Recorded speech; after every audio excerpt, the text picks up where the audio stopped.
Okay, I figured out my key to success, now I'm locked in. I learned how to open doors like a locksmith. I'm uptown, I'm the one they wanna shop with. Run off with the bag, even though we don't shoplift. All that gun talk y'all want, I'm not with. It's not cool, everybody got them long clips. You gon' mess around and get one of your dogs hit. And when you do, I hope you know you're not John Wick.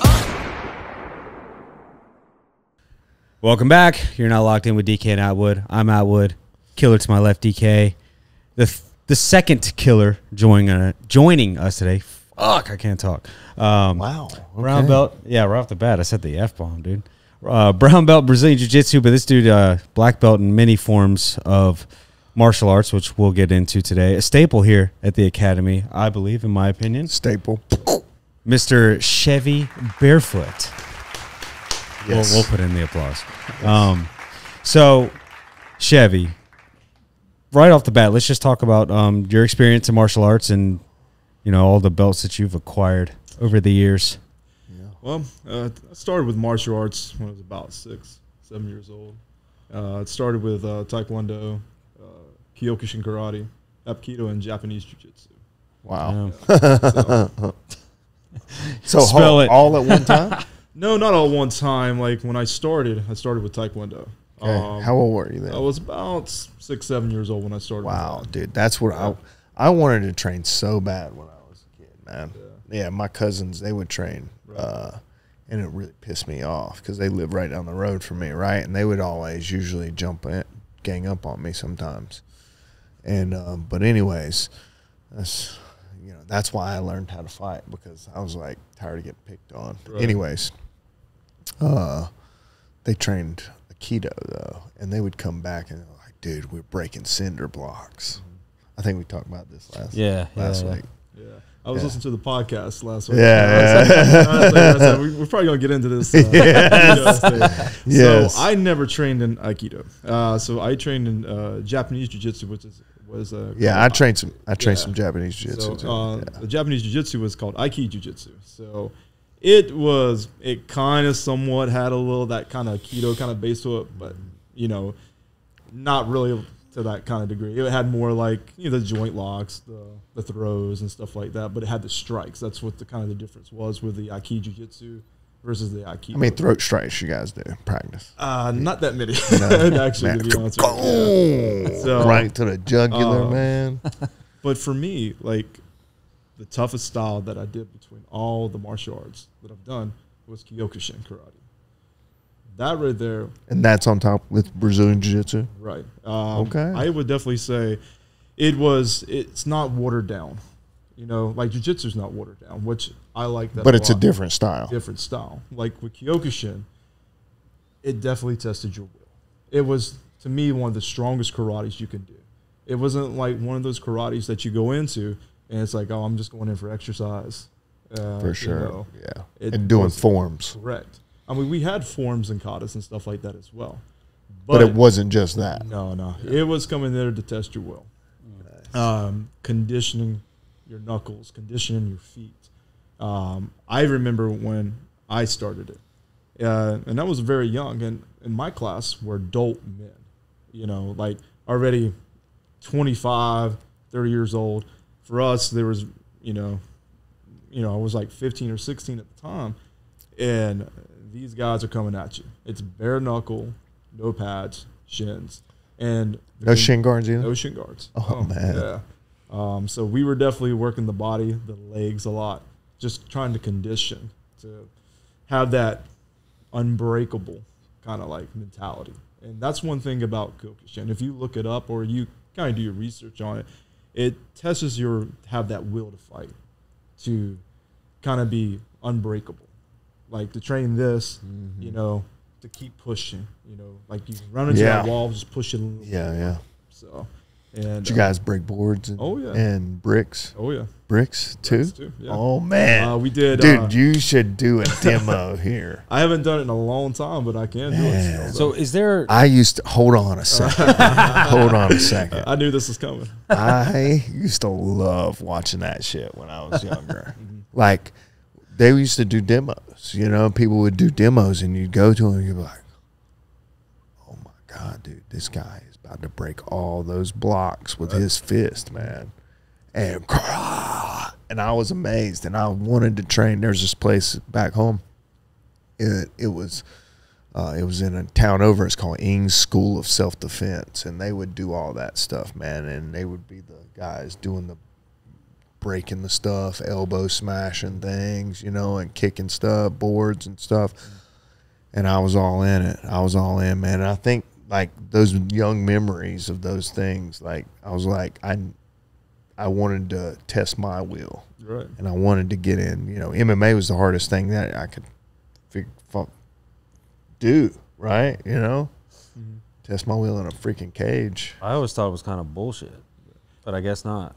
Well, I was getting ready to say is, what do you think, or why do you think they do that? Is to condition their To knuckles. punch through an Right, object. exactly. They were Yes. training, like if you look at the history, look at like the 70s, you know, maybe early 80s when they were doing it, they were trying to do it so they can break bone Yes. every time. That was the whole idea. Like when we were practicing high kicks or spinning heel kicks, I remember my instructors like, I don't want you stopping here. I want you to picture like you're kicking this guy's head off his Yes. shoulders. That's what I That's talk how it about. was. Yes. Yeah. And everybody had that mentality. So when you're training conditioned knuckles, because when you're breaking those small little fragments of bone, the calcium comes Yes. back harder. And I remember Yeah. my instructor, and I'll show you a picture of him later. His knuckles look almost like deformed, but he was always conditioning, hitting like we had like a half tire. He was always hitting that, kicking that. We had the Markawari boards. You've probably seen those in like your karate movies and whatever. Where they had the 2x4s with the rope around it or the pad. And that's what it was. It was just conditioning to be stronger. So when they Just hit, knuckles that flat and round. oh yeah, just big. And when they hit, it just like it felt like it was like you were saying, just like going right through you, just destroying. Yeah. And that's how I grew up with the martial arts. That kind of style is to condition to where you're just trying to break bone, because it wasn't a sport at that time. You know, it was, you know, martial arts was designed for combat. For sure. You know, like martial combat side, and the art. It's the art. It's the the beautiful violence of it. Yeah. So that's kind of what all the brick breaking was all about. Man. So, all right, but the guys who stack like 5 cinder blocks on top of one another, Yeah, like that's bullshito. Well, it's trying to show power of that martial art. It's like you're saying, it's a demonstration to show like the power of that type of style and everything. I had an instructor, like my Taekwondo instructor, and he used to take like a 2x4, and he would take a nail, and he would beat his forehead into it. I kid you not. Into the what? Into the 2x4. Into the nail, Into or the- 2x4 to nail it into the wall? Right. No, he was nailing into the 2x4. And then he would take the 2x4, bite the nail, and pull it out with his teeth. That's how crazy this guy was. That was my Taekwondo instructor. When he would do demonstration, he would also do a demonstration. Like he would have, and I did not volunteer for this demonstration because I'm a little smarter on that. He would take someone and put him like in 2 chairs. And then he would do this kind of kata with sword, because he was an expert on sword. My God. But here's the thing. Here's the thing. He would blindfold himself. Oh, The guy will be holding this is a getting bad, dude. hold a watermelon on his stomach. Oh, Blindfolded, and he's doing this kata around the guy, and his final move is to cut the watermelon off his stomach. And I have a video. I'll show you that too when I'm talking about. my Yeah. Were there at any point any parents that saw this like, I'm taking my kid out of this class? No, everybody was just like, oh my God, I hope he does not cut this guy's head off, cut his leg off, whatever. Like every time he did it, he was precise. And that's what he was trying to show, was the precision of that. Yeah.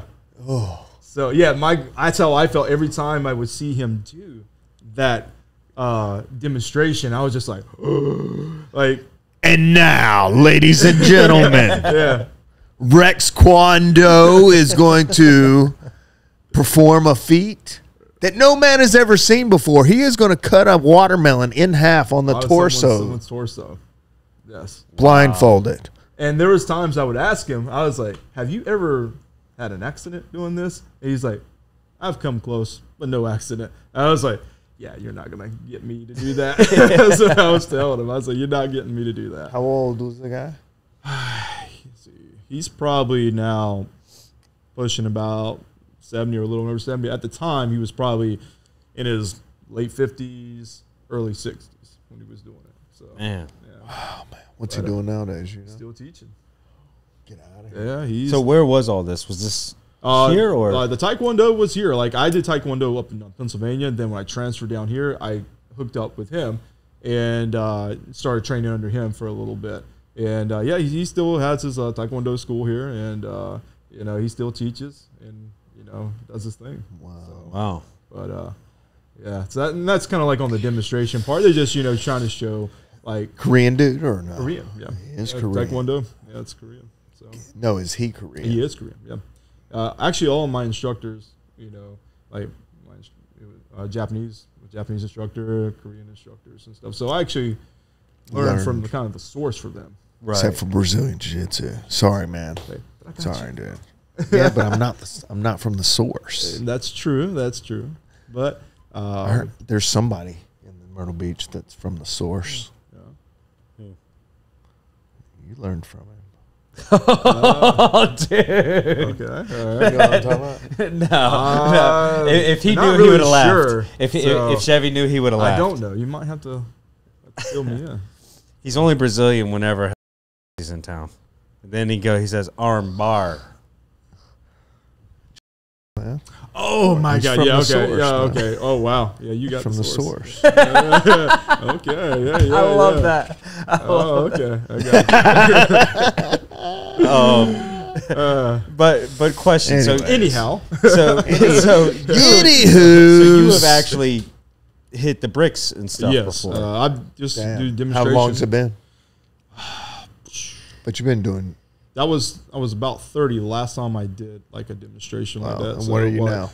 What are you now? 43. So 43. what's that? 13 years.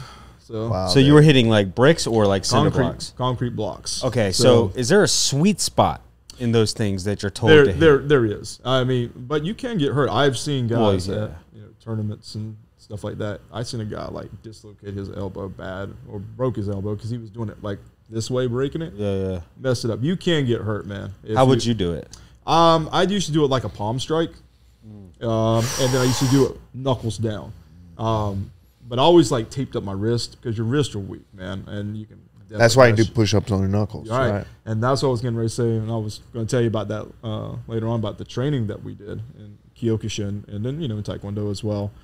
But yes, there was more like a palm strike that I would do it. But there is a sweet spot to hit that thing, and if you don't hit it, it's going to hurt. Yeah. And even with like the boards, you ever seen like the Taekwondo when they're like Taekwondo is a lot of aerial type stuff where you do a lot of the combination kicks and they're flying up. Those kind of boards are like super paper thin. You can just take your finger and break those. They're just trying to show off kind of the aerial stuff. But when they're doing the thick ones, I remember just even trying to do a side kick, trying to go through them or elbow strike. It was pretty difficult. I kind of underestimated it sometimes, and I was just like, shit, this is tough. I was like, this was not as easy as I thought it was going to be. Right. But, yeah. So, Wow, man. Wow. So you've been training in jiu-jitsu now for how long? 14 years. 14 years. And you started at FE. And then how long were you there? I was there for probably maybe a year. Yeah. And then it kind of switched over to a different location. Then Frankie opened up. Correct. And Yeah, switched over to Frankie's location, and kind of just went. That's when he was all in, though. That was when he was all in. Correct. Yeah. And I was with him up until purple belt. So. Yeah, he was doing really well when he first opened up, man. He was.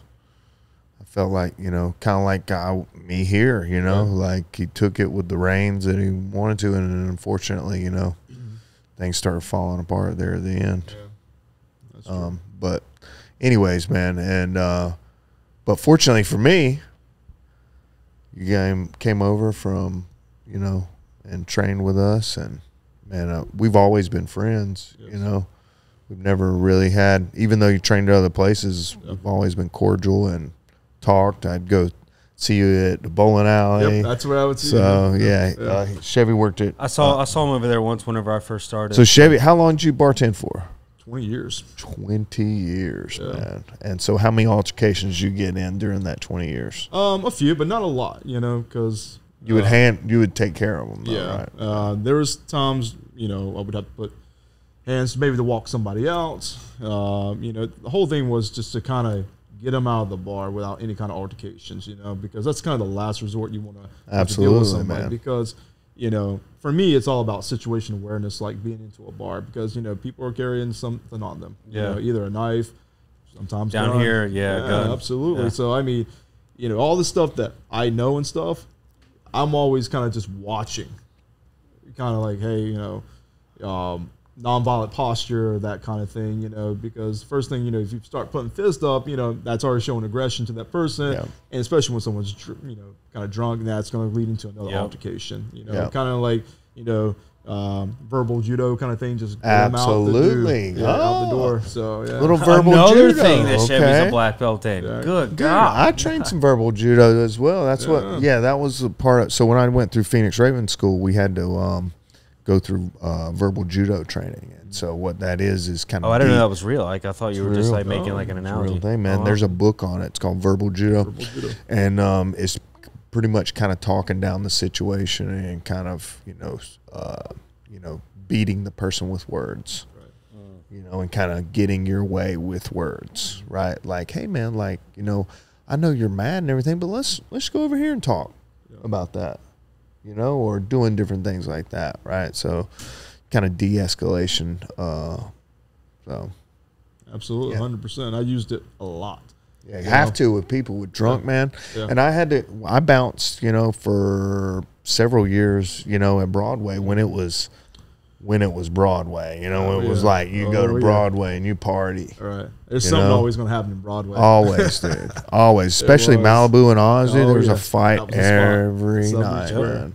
And so, but I never had to get an altercation either, man. It was either the way you approach people, the way you hold your hand posture, your posture, the way you talk to people. Yeah. You know, and then you just snatch them up and get them out the door. But always being ready, too, you know? Yeah, that's always ready. And, you know, that's what I was talking to somebody the other day. They're like, how would you, if someone's getting ready to kind of do something, you know, what would you do? I said, well, my hands are always here, but they're like nonviolent because I'm like either holding my hands or, you know, they're kind of like here. Just, you know, this don't feel aggressive versus this feels aggressive, you know? Right. So, but my hands are up here to start protecting my face. Either, you know, close the distance or whatever, because when it's time to go, it's time to go. For sure. There's no, you know, in between. And like I was saying the other day with somebody, it's the way you train is the way you fight. It's when you train on the mats is what you're going to do out there for competition, self-defense, whatever. I mean, I'm not saying go in here and hurt your training partners and slam them on their heads. Right. But I'm just saying that you have to think, you know, how you would fight. Train like you fight. Dude, I'm going right for the face, man. Absolutely. I'm going right for the face, and I'm going for a leg trip, man. I'm going for the face or the throat, and then we're going down to the ground immediately. I'm throwing your posture off balance. I'm going to trip you. You're going to end up on the ground. I'm going to land in a knee on belly situation. I'm going to put your hands in your chest. I'm trying to imagine DK playing verbal judo. You just don't sometimes, bro. Like if they don't know you, you do not look like an approachable guy, bro. There is no way. But that's the good thing. That's the good thing, man. That's what I was getting ready to say. But it's like there's no way you are walking up to me and you're a bouncer and I'm thinking this is gonna go well. There's just no way. But when you know it's like martial arts and you know you can take care of yourself, there's a confidence to it, man. Nah, you would never do that. You would never do that. No, here's what I usually am like, dude, you know you can't do that, man. Like, come on, bro. Like, come on. And then I measure. I see their posture. If they start getting loud, I'm like, listen, bro. You know, boom, I snatch them up so fast, man, and we're going out the door. Dude, yeah, man. Like, I don't. If I see your posture, like, oh, this dude's about to jump, man. I'm gonna jump before they jump. Absolutely. And because if they get the head start on me, then it's like I'm fighting from behind, right? Which with an untrained person, it's like completely different, right? Like I can catch up really quick, right? But if they have the first, I want to be able to throw them off guard, right? They need to be like, what the hell is happening? And they don't even know what to do anyways, right? Because they've never trained. So it's like by the time I snatch them up by their collar or something and take them, I have a little thing that I used to do, man, and it worked every single time, man. The way I'd snatch people up and I'd put my arm behind their back and we just. We used to talk about that. Well, you've mentioned that a couple times with training with the gi. And like, you know, somebody has like a button up or something like that. Yeah, like man. Use it to control. I mean, you in the club, a lot of times people, the guys, they got a button up. A lot of times might have a shirt on. They got their button, or, you know, they're trying to be cool. And they're in there and they got their button up unbuttoned. Their shirts. They got the deep V-neck. Or their shirts completely unbuttoned and they're all glistened up with oil. You know, and got the blowout. In my time, it was the blowout, you know. People always have when they come to Myrtle Beach from other places up north. Oh yeah. Anyways, man, I'd snatch those dudes up and we'd take them right out. Sometimes you had to. Yeah. There was just no other option. But you know, and that's the beautiful thing I like about jiu-jitsu. I think that's why I gravitate to it a lot, because if I don't like a situation that we're right here, I can just go, man. Like I don't have to engage him with this. I can just get out of here, right? But when someone starts putting hands on you, that's a different story. And you got to know some type of grappling. You need to know how to pummel, frame, get away, or you might have because somebody might pin you up against the wall, right? Even though it's not on the ground, it's literally all right. All it is the ground vertically, right? That's where the wall work comes. That's where the wall work comes in. Yeah, exactly. Because nothing's fair, man. You don't know how it's going to go. Like somebody might bull rush you against that wall. You got to learn how to pummel, and then headbutt you in the face. Headbutt, biting, scratching. That's what I think about roll. We were talking about this the other day, like when you were like kind of doing that. I was like, I love this. This is awesome. I was using the snap down. So I was like, boom. I was like, see, I'm like, dude, I could have just blasted you with a knee, man. Exactly. And that's what you have to remember when you're training, like with jiu-jitsu, is where you can get hit. Every time I think like. Even like when I roll with Professor, I'm like, where can he hit me? Like, if he's getting close to my face, then I know where he can headbutt me. He can like drop elbows, whatever, you know. I think sometimes we get a little comfortable, like with jiu-jitsu. There's a reason why we're framing on the biceps or creating the distance. If stand up and base and all that stuff, those are important. Mm-hmm. Yeah, man. It just goes like we're training. Ultimately, martial arts were created for self-defense, for real life situations, right? Like combat. Obviously judo, jiu-jitsu, those come from like samurai stuff, from like real life shit. Taekwondo comes from, he didn't know that Taekwondo comes from kicking people off horses. Oh yeah.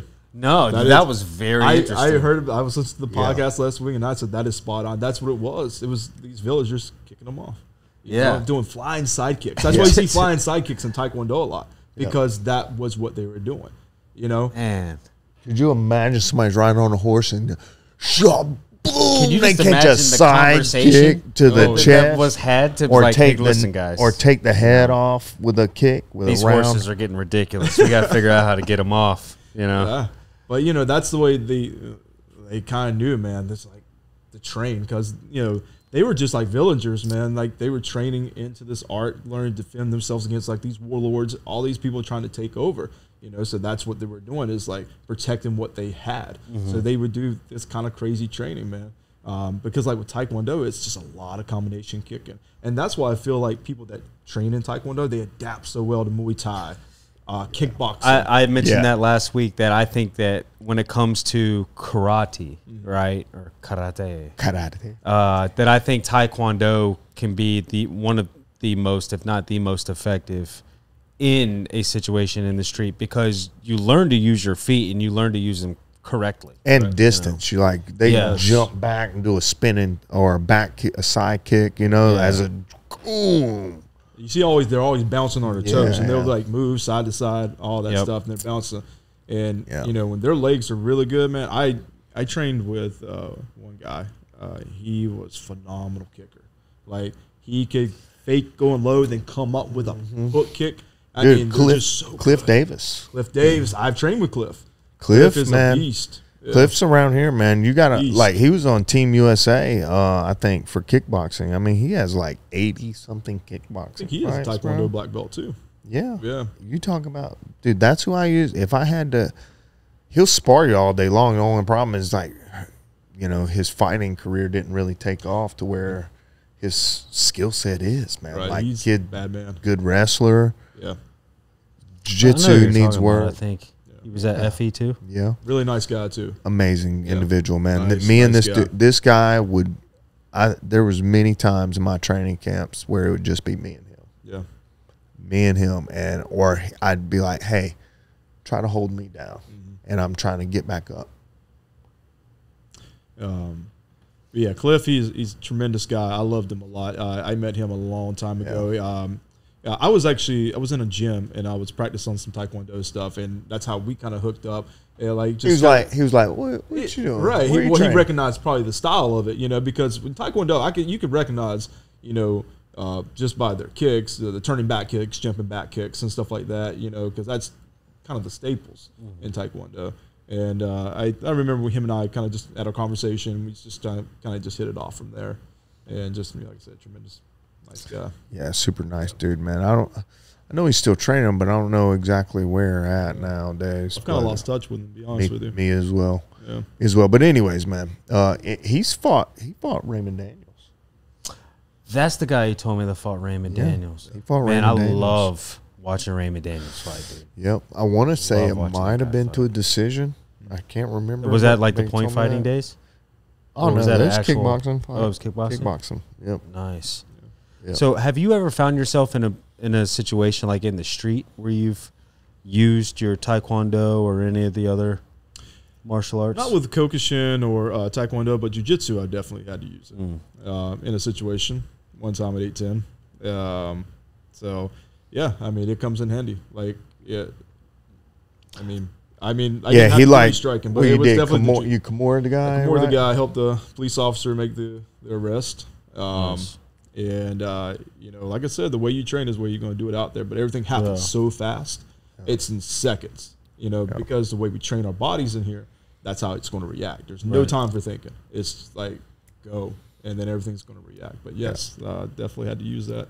I tried to use karate one time. Yeah. Oh, Yeah. it did not end well. Did not end well? This was in like elementary school, Oh, okay. but it was like on the playground. I'll never forget. Right out front of the monkey bars, Yeah. I hit that karate stance. I got fucked up, dude. I got fucked. Dang, I was man. not ready, dude. Right. I was. He not wasn't ready. yeah, dude, it wasn't good. Right. Man. But I also think that style that I trained, What style was it? Goju-Ryu. Goju-Ryu. Yeah, so Okay. it's Yeah. you know What's some that? of it. Is that a push style? Push style? I don't know too much about Goju-Ryu. Yeah, it's okay. well. Yeah. He so said, I'll I always don't know say this. much about that bullshit. I always say this, like Karate Kid is Goju-Ryu. So it's a real thing. Like Mr. Miyagi was a real person. Okay. What was his real name now?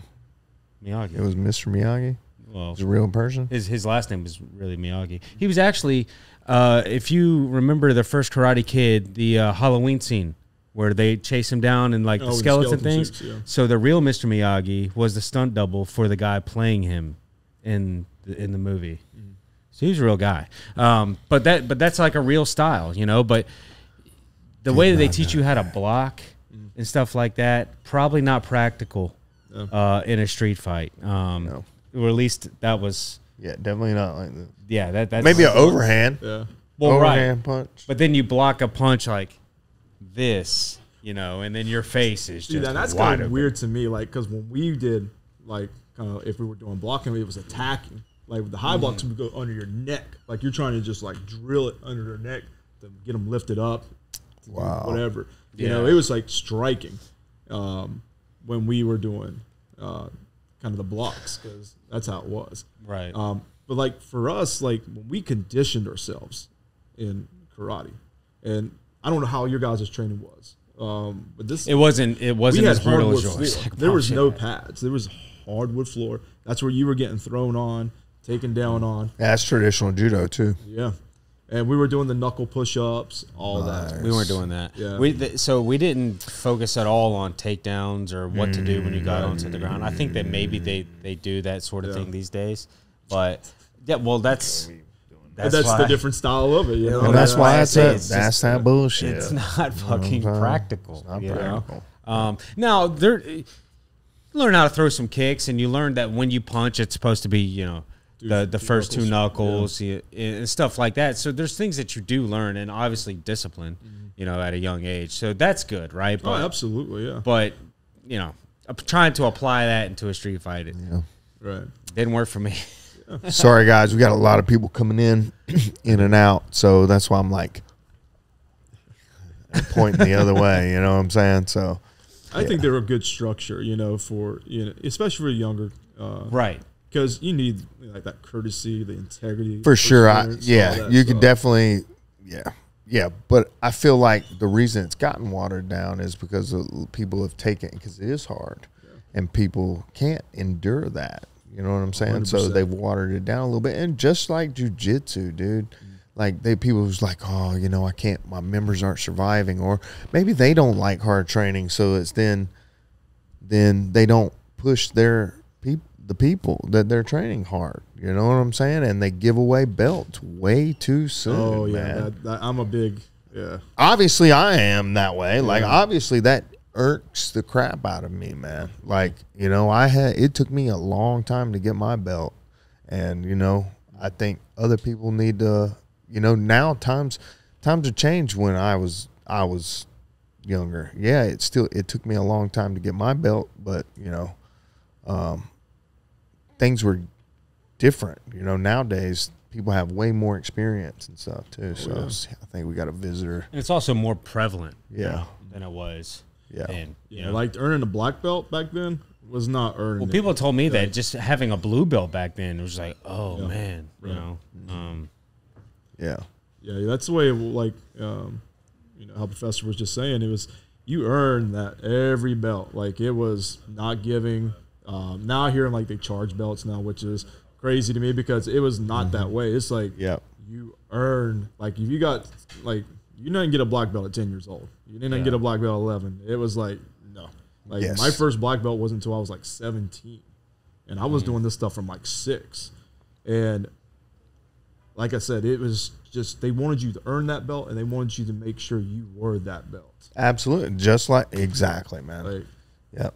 If you're competing, you have to compete at a certain level. Like, if you're competing against other brown belts, other blue belts, and you're losing, then do you think you should get your next belt? Right. Like if you can't beat the blue belt? I don't know. do you know how the black belt is become the black belt? Yeah. So it's always just been a white belt, right? And then over time it gets Blood, dirty, sweat, and then to the point where it's dirty. black. Yeah. That's exactly. I mean, that's the way my instructor told me. Same. He said, and then what happens is the black belt starts turning back to white. Yep. Really? So yep. Yeah, because Starts the getting- age of the belt starts to fade. Yeah. All that stuff. And then it starts turning white. Yeah. So if you look at my belt, It's looking like that. Yeah. Yeah. it's Yeah. about it's turning white. Yours kind of looks like just like a string sometimes. Man, dude, said I was going to retire it at 10 years. I hit 10 years in July 14th, I think it is. My certificate. So you're gonna get a new one? Nah, I think I'm going to just keep wearing that shit out of it. I would. It just shows like the years, the hard work Yeah. into it. Man, that's why I like seeing your belt. I was like, man, that's time. And dude, I've seen other people, man, other black belts like, man, who gave you that stripe? Did you put that stripe on yourself or like what? It's like I could put my stripes on. I have a second degree I could put on. I should be a third degree. But I don't put any stripes on there because I just don't care, man. Like I'm a black belt and that's just what I am. And you guys are going to try to take my head off anyways, whether I'm Whether you have 3 more stripes whatever, on or not. yeah. the beautiful thing about black belt is like everybody thinks when you get the black belt, it's done, it's over. No, man. You just mastered. It's just you the got the beginning. basics Dude. down. Now it's like Sharpen. to really sharpening, dude. Yep, sharpening that sword down Oh yeah. to where there's just this crisp and just the smoothest line, dude. It's a whole nother level. It's the sharpest fucking sword that you can ever create. That's what you're trying to where nothing. So your sword's dull if you always run into roadblocks. But if you always have an answer for every roadblock, right, and you can just maneuver past things easily and effortlessly, right? We want to have effortless jiu-jitsu. And so if we get that, that's how sharp that sword is, man, to where it's just like, and we Right through the watermelon. right through the watermelon. Yeah, I'll just show you that video. Dude, please do. Yeah, So, absolutely. It gives me the willies still. Like my stomach like gets like. dude, oh, I was there when it you is. were talking about it, man. I was over here. I was like, oh man. It's just like, like you know, but So I have I've asked this to every black belt we've had on, and although you're not a black belt, let's be honest, like, you know, probably could be. He's a black belt. Yeah. So you kind of just did it for the black belt stage, right? But if you could give a, you know, one-word description for every belt level from white to black, what would they be? are we talking like jiu-jitsu or just all Yeah, of yeah, it? yeah, jiu-jitsu. For jiu-jitsu, like for white belt, is you're basically learning to crawl. That's how I felt. I'm just going to tell you how I experienced it. Crawling. Yeah, you know, you're just kind of like trying to learn how to do that, you know, and you're learning trying how to move. And then when you get to the blue belt stage, it's like you've done so well because in white belt, you're defending all the time. You're fighting for your life. You're just Surviving. trying to survive. That's exactly what it is. Survival, learn how to move, and the crawling stage. Yeah. When you get to that blue belt stage, you have done so well in white belt defending, you almost become master of defense because you've been triangle choke, you've been head and arm choke, Kimura, and so forth. Because when you get to that blue belt, you know, you'll notice like, man, it's kind of harder for this guy to kind of get me because you've done so well and you're becoming great at escaping and really good at defending. To purple belt, now you're learning how to chain this thing because when the blue belt, you're starting to learn that little bit of a walking stage. And then the purple belt, you're learning to combine. You're kind of combo and learning how to chain all this stuff together really well. You're learning how to control somebody that does not want to be controlled at all a lot better. And you're identifying who you are in jiu-jitsu. Yeah. That's where I feel like you're kind of knowing. Absolutely. You know, purple saying, belt like, what I'm is- good at, what I'm not so good at. Purple belt's about where you start defining who you are or Correct. who you're going to become as a black belt. For the most part, you know, Yeah. me as a purple belt, I did a lot of ground stuff. I was on my back a lot, but now as a black belt, I'm on top a lot. I want to be on top way more. Yeah. So it's a little bit different. Yeah. And like for the brown belt stage, it's like, you know, you're getting seasoned. You know, you're a seasoned guy. You kind of knowing what to do. You're just defining it. Tricks, learning how to Yeah. teach. Yeah, learn how to teach tricks. That's the big difference to me, you know, from brown to black is like learning how to be able to instruct and learn how to talk about and tell what you're doing and Being explain confident it. in explaining it. Yeah. Yeah.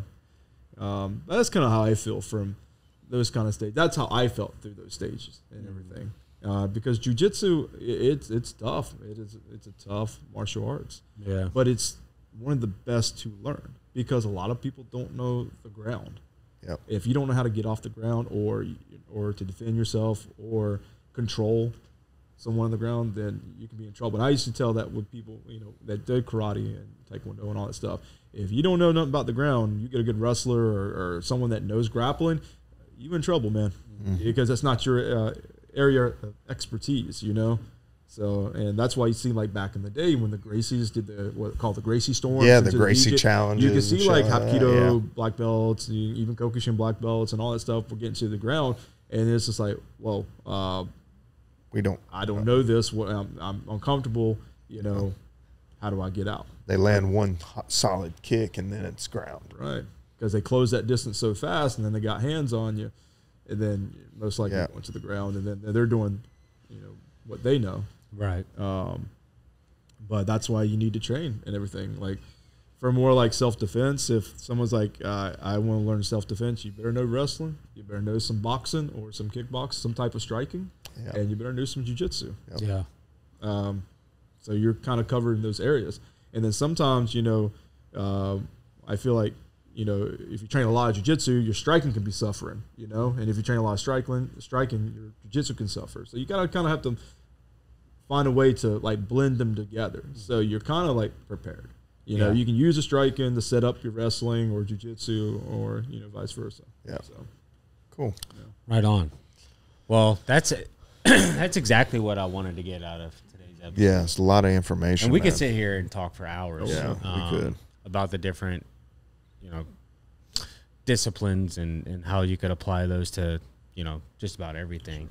Yeah. I do want to see Chevy break a cinder block. I do. we might have to set this up. We'll sell tickets. He's gonna start practicing, bro. Start conditioning to come.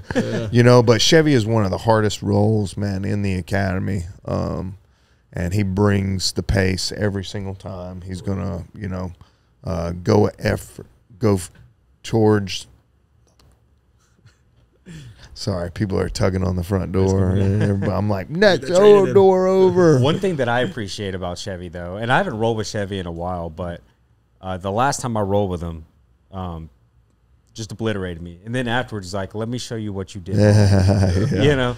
And then he made me sit there and drill it for 10 minutes after class, 3 different ways. And I really appreciated that, man. Well, man, I'm going to tell you what. I wish, you know, because when I started with jiu-jitsu, it was hard, man. I didn't have like somebody to help me and show me. Like, I wish I would have met Professor when I started, man. Like, it was kind of like, you know, you're getting the crap kicked out of you and you're just going to have to figure it out on your own. So I feel like I try to, you know, pay it forward to help, you know, because I was there once. I was like, I know that blue belt stage or white belt stage, you know, it's tough, man. And if I can help out to show or give a little knowledge to you, that's what I want to do. I want to see you succeed and progress. Absolutely. If I didn't care, I wouldn't say anything to you. I'd just be like, well, whatever. And I think that's why Chevy's, you know, another great addition here, man. You know, it's like he's just a great person, you know, and that's what you got to be. We were talking about it before the podcast about being a good person and like, how do you carry yourself and how do you do different things in your life, you know, and like how you treat people and like, you know. So it's just good to see. You know, it's a breath of fresh air. Absolutely. Yeah. I mean, you got this flag on. This is like, for me, that's a flag on my back because it represents, you know, our academy. Yes. You know, because you're a representation of your professor, you know. Yeah. That's the way I look at it. Even when we're, you know, if it's competition or, you know, outside of work and everything, you know, that's like, that's for me. That's what I feel like you should definitely show, you know, a representation of your instructor. So. Cool. Yeah. Well, it's always a pleasure, Chevy, to get to roll with you. And then it's a pleasure to have you as part of our team, man, as well. You know, it's like it's amazing. Me and Chevy roll just about every Monday and Wednesday. Yeah, we do. So we get that hard training in. Yeah, we get it in at 8 in the morning. We do breath work. We do, you know, our breath work stuff, and then we get after it, you know, and we usually have one other guy here, but he didn't come today. Didn't come today. Well, appreciate you, Chevy, for jumping on the pod with us, man. Absolutely. I appreciate you having me on. Yes, sir. And take us out. Thank you guys for locking in with us. Appreciate you. Just, you know, staying with us, listening to our podcast, you know, like, comment, share, subscribe, and let's keep this thing going. We're going to keep adding, keep pumping them out every week like we've been doing for the past year. So appreciate you guys and keep following along with us. Dude, I didn't even think. Yeah, it's been a year, dude. Well, this is episode, what, 57? Wow. Yeah. So 57 weeks, man. 57 weeks, dude. Dang, that's crazy. And we've skipped, I think, 2 weeks. Yeah, but yeah, that's true. That is true. I think we went maybe 2 weeks where we didn't have an episode. But before we started, we had like 5 episodes in the bag before we started dropping them.